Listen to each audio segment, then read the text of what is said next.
नमस्कार. महाराष्ट्र राज्य शैक्षणिक संशोधन व प्रशिक्षण संस्था पुणे यांच्यातर्फे आयोजित नवोपक्रम स्पर्धा 2024-25मध्ये मी सुनीता पुंजाराम उबाळे सहभागी होत असून मी प्राथमिक शिक्षक व मुख्याध्यापक या गटात सहभागी होत आहे. नवीन राष्ट्रीय शैक्षणिक धोरण NEP 2020 अनुसार आपण मुलांना इन्क्रेडिबल इंडिया अतुल्य भारत याची जशी माहिती सांगणार आहोत, तसेच मुलांना अतुल्य महाराष्ट्र इन्क्रेडिबल महाराष्ट्र याची सुद्धा माहिती असायला हवी. माझा महाराष्ट्र हा एक अत्यंत गौरवशाली प्रदेश असून महाराष्ट्रामधील विविध सण उत्सव, येथील लोकजीवन, महाराष्ट्रातील गड किल्ले, सरोवरे, धबधबे, माझ्या महाराष्ट्रातील जागतिक वारसा स्थळे या सर्वांचीच विद्यार्थ्यांना माहिती असायला हवी.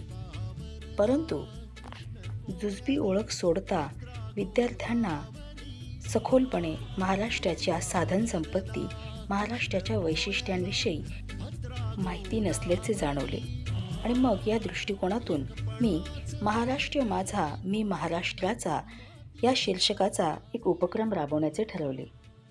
इयत्ता 3री ते 5वी या वयोगटाचा विचार करून एक पूर्व चाचणी बनवली आणि तिच्या निकालावरून मला उपक्रम राबवण्याची गरज अत्यंत प्रकर्षाने दिसून आली. यात मी त्यांना प्रत्येक सोमवारी महाराष्ट्रावर आधारित काही प्रश्न देत असे आणि विद्यार्थी त्याची उत्तरे स्वतः जमा करून मला ती शनिवारी सांगत असत. नकाशा वाचनाचा देखील सराव करून घेण्यात आला.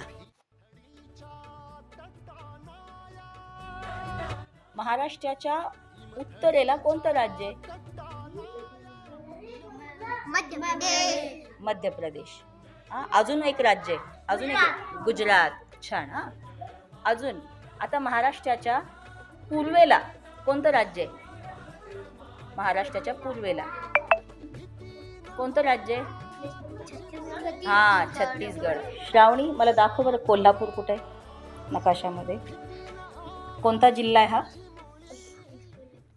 कोणता आहे? कोल्हापूर. आदित्य, मला लातूर कुठे दाखव बरं. आदर्श, नागपूर कुठे आहे रे? गुड.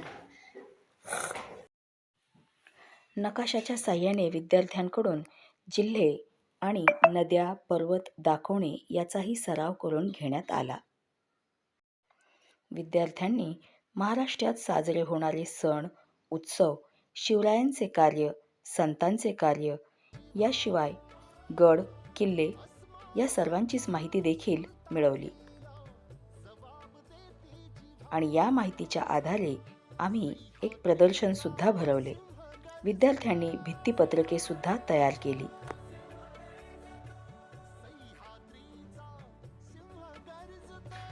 ही निजाम काळातील नाणी आहे, ही ब्रिटिश काळातील नाणी आहे, ही पितळाची नाणी आहे व ही ग्वालियर येथील नाणी आहे. हा राजवृक्षांबा आहे. हे फुलं महाराष्ट्राचे हे महाराष्ट्राचे फुल सांगून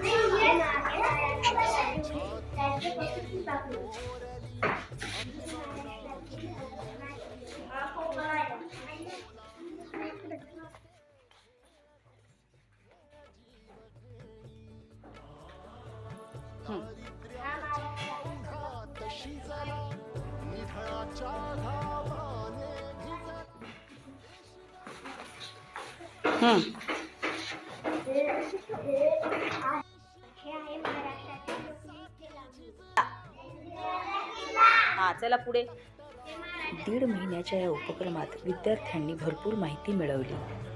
शेवटी सर्व विद्यार्थ्यांची उत्तर चाचणी घेण्यात आली.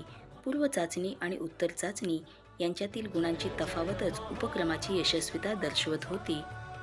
धन्यवाद.